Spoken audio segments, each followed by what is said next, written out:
আমার নাম রিমসা ফরিন রুহি। আজকে আমি একটি কবিতা শোনাতে যাচ্ছি।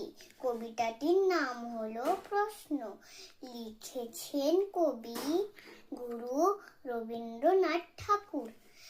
মাগো, আমায় ছুটি দিতে বল, সকাল থেকে পড়েছে যে মেলা।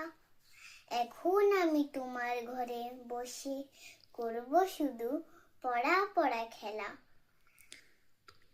তুমি বলছো দুপুর এখন সবে, না হয় যেন সত্যি হলো তাই।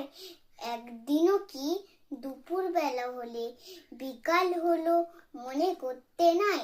আমি তবে ভাবতে পারি মনে, সূর্য ডুবে গেছে মাঠের শেষে। বাগদি বুড়ি চুপড়ি ভরে নিয়ে শাক তুলছে পুকুর ধারে এসে।